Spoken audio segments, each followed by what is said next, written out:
एक बार की बात है, एक गांव में एक आशु नाम का चित्रकार आकर रहने लगता है।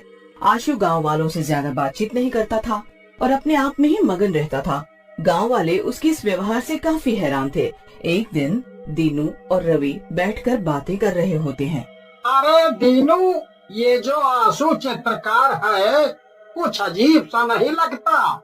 जब देखो अपने आप में ही व्यस्त रहता है और किसी से कोई बात भी नहीं करता। भैया कहते तो तुम सही हो, हमें भी ये आशु जो है ना कुछ गड़बड़ आदमी लगता है, लेकिन हम भी क्या कर सकते हैं। अरे मैं तो कहता हूँ किसी दिन इसके घर के अंदर चल कर देखते हैं कि ये क्या करता है, अकेले बैठ कर दिन भर। फिर रवि और दीनू एक दिन जब आशु घर पर नहीं होता तब आशु के घर के अंदर चले जाते हैं। घर में उन्हें लड़कियों की सुंदर सुंदर पेंटिंग्स दिखती है। दीनू और रवि पेंटिंग देखते रह जाते हैं। रवि दीनू से बोलता है, अरे बाप रे, क्या पेंटिंग्स है दीनू भैया। ये सब लड़कियां तो एकदम असली की लग रही हैं। सही कह रहे हो रवि भैया, अगर ये लड़कियां असली होती तो मैं इनसे शादी कर लेता। रवि और दीनू को तभी एक चुड़ैल की पेंटिंग दिखती है। रवि और दीनू चुड़ैल की पेंटिंग देखकर घबरा जाते हैं। अरे रवि, देखो भैया, इतनी डरावनी पेंटिंग है, एकदम असली की चुड़ैल लग रही है। जैसे ही दीनू ये बात बोलता है, चुड़ैल पेंटिंग से बाहर आ जाती है और बोलती है, सही कह रहे हो तुम दोनों, मैं सचमुच में चुड़ैल ही हूँ। चुड़ैल को सामने देखकर रवि और दीनू दोनों घबरा जाते हैं और वहाँ से भागने लगते हैं।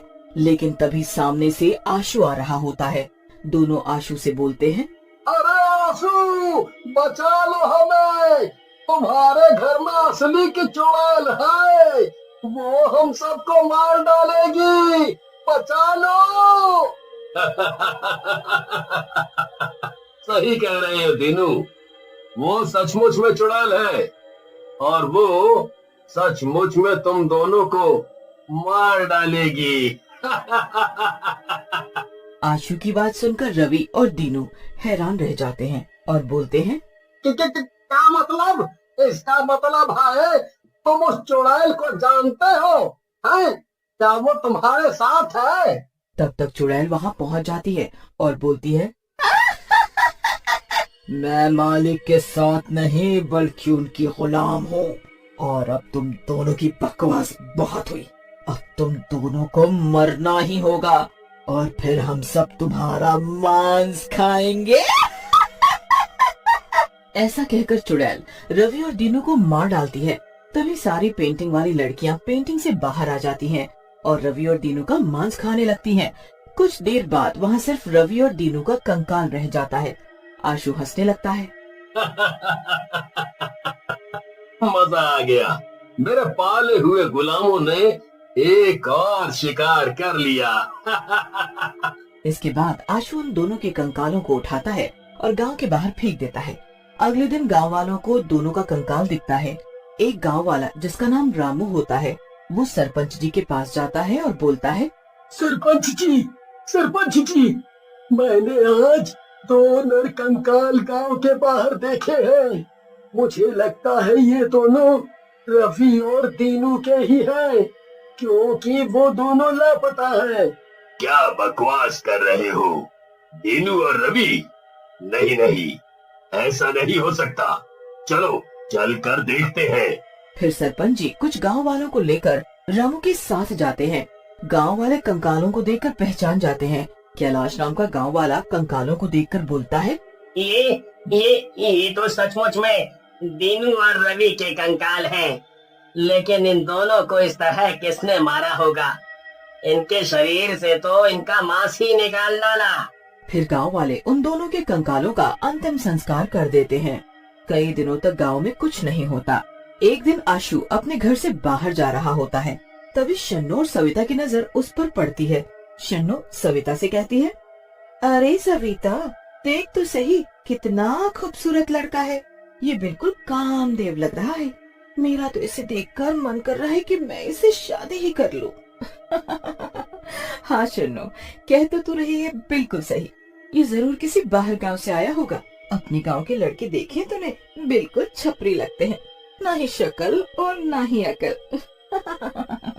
थोड़ी देर में आशु वापस आ जाता है। शन्नो आशु के पास जाती है और बोलती है, मेरा नाम शन्नो है जी, आपका नाम क्या है? मैंने आपको आते जाते देखा है, आप क्या करते हैं? अरे बस बस शन्नो जी, थोड़ा सांस तो ले लो। आप तो बस बंदूक की तरह प्रश्न दाग रही हैं। फिर आशु शन्नो और सविता को अपने बारे में बताता है, जिसे सुनकर शन्नो आशु से बोलती है, अच्छा तो आप चित्रकार हैं, हम दोनों को भी अपनी पेंटिंग दिखाओ ना, हम भी देखना चाहते हैं। फिर शन्नो और सविता के कहने पर आशु उन दोनों को अपने घर के अंदर लेकर चला जाता है। चारों तरफ पेंटिंग्स रखी होती है। पेंटिंग्स देखकर शन्नो और सविता बोलती है, अरे वाह, आप तो बिल्कुल जादूगर हो। आपके बनाए हुए पेंटिंग तो बिल्कुल असली लग रही है जी। लग रहा है ये पेंटिंग अभी बोल उठेगी। तभी शन्नो आशु से अपनी पेंटिंग बनाने को बोलती है, आशु जी आप तो बहुत ही गजब के चित्रकार हो, अब मेरी भी पेंटिंग बनाओ ना। पहले तो आशु शन्नो को मना कर देता है, लेकिन फिर उसकी जिद के आगे मान जाता है और शन्नो को अगले दिन आने के लिए बोल देता है। तभी सविता की नजर दो पेंटिंग्स पर पड़ती है। वो दोनों पेंटिंग रवि और दीनू की होती है। फिर सविता और शन्नो वहाँ से जाने लगती हैं। शन्नो बहुत खुश होती है। वो सविता से बोलती है, वाह सविता देखना, आशु ने मेरी पेंटिंग बनाने के लिए हाँ कर दी है, मजा आ जाएगा। अरे शन्नो ज्यादा खुश मत हो, ये आशु मुझे कुछ ठीक नहीं लग रहा। तूने देखा नहीं, वहाँ दीनू और रवि भैया की पेंटिंग बनी हुई थी। सविता की बात पर शन्नो को बहुत गुस्सा आ जाता है और वो बोलती है, तू भी ना सविता कुछ भी बोलती है। अरे तुझे धोखा हुआ होगा, मैं भी वहाँ थी, मैंने तो ऐसी कोई पेंटिंग नहीं देखी, इसीलिए तू चिढ़ रही है। है ना? इसमें भला चिढ़ने की क्या बात है, मैं तो तेरे भले के लिए बोल रही हूँ, बाकी तेरी मर्जी। ऐसा कहकर सविता वहाँ से चली जाती है। शाम को शन्नो बन ठन कर आशु के घर पहुँचती है और आशु के दरवाजे को खटखटाने लगती है। आशु आता है और दरवाजे को खोलता है। अरे वाह शन्नो, आज तो तुम बहुत ही खूबसूरत लग रही हो। तुम्हारी पेंटिंग तो बहुत ही अच्छी बनेगी। फिर शन्नो आशु के साथ उसके पेंटिंग वाले कमरे की तरफ चलने लगती है। तभी शन्नो की नजर भी रवि और दीनू की पेंटिंग पर पड़ती है और वो मन ही मन सोचती है, अरे ये तो सचमुच में रवि और दीनू की ही पेंटिंग है, कुछ तो गड़बड़ है यहाँ। लेकिन अब मैं क्या करूँ, यहाँ से जा भी तो नहीं सकती। शन्नो को डरता देख आशु हंसने लगता है और बोलता है, क्या हुआ, डर रही हो क्या शन्नो? अरे डरो मत, वो दोनों चित्र रवि और दीनू के ही हैं। उन्होंने ही कुछ दिनों पहले यहाँ मुझसे बनवाए थे। कह रहे थे बाद में आकर ले जाएंगे, लेकिन अब तक नहीं आए। आशु की बात सुनकर शन्नो आशु को सारी बात बताती है, जिसे सुनकर आशु बोलता है, ओह बहुत बुरा हुआ दोनों के साथ। चलो क्या कर सकते हैं, चलो तुम वहाँ जाकर कुर्सी पर बैठ जाओ, मैं तुम्हारी पेंटिंग बनाता हूँ।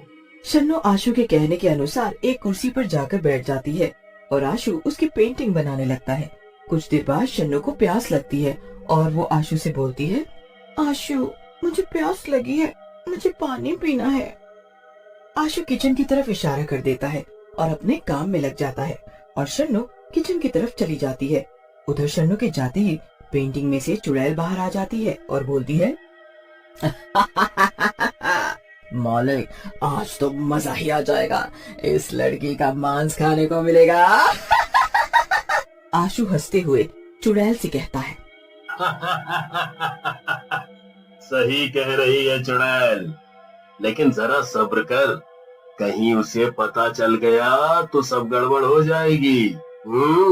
शन्नु किचन में पानी पीकर आते समय चुड़ैल और आशु की बातें सुन लेती है और बोलती है, अरे ये आशु तो शैतान है और इस चुड़ैल को इसने अपने बस में कर रखा है। अब क्या होगा, ये तो मुझे मार डालेगा, मैं क्या करूं, कैसे बचूं? तभी शन्नु के सामने रवि और दीनू की आत्मा आ जाती है और बोलती है, शन्नु बहन तुम यहाँ से भाग जाओ, और इस शैतान की झोपड़ी में आग लगा दो। जैसे ही आग इसके चित्रों में लगेगी और वो जलेंगे, वैसे ही ये और चुड़ैल भी जलने लगेंगे। शन्नू वहाँ से भागने लगती है, लेकिन तब तक आशु और चुड़ैल उसे घेर लेते हैं। कहाँ भाग रही हो शन्नो? हम कहीं नहीं भाग पाओगी। आज तुम्हें मेरा और मेरे शैतानों का खाना बनना होगा, नहीं तो हम सब लोग भूखे रह जाएंगे। ऐसा कहकर आशु और चुड़ैल शन्नू की तरफ बढ़ने लगते हैं, लेकिन तभी आशु का घर जलने लगता है और सविता की आवाज शन्नू को सुनाई देती है। शन्नू, तुम जल्दी से इस घर से बाहर आ जाओ, हम गांव वालों ने इस घर में आग लगा दी है। आशु अपने चित्रकारी वाले कमरे की तरफ पेंटिंग को बचाने के लिए भागता है, लेकिन उसी कमरे में जलने लगता है। चुड़ैल भी जलने लगती है। शन्नू आशु के घर से बाहर आ जाती है और सविता से लिपटकर रोने लगती है। तू मेरी सच्ची दोस्त है। अगर तू नहीं होती तो ये शैतान मुझे मार ही डालता और अपनी पेंटिंग में कैद कर देता, जैसे इन्होंने रवि और दीनू भैया को किया था। चुप हो जाओ, सब ठीक हो गया है। मुझे तो पहले ही शक हो गया था, इसीलिए मैं चुपके से गांव वालों को लेकर यहाँ आ गई थी और कल रात दीनू और रवि भैया की आत्मा ने मुझे सब बता दिया था।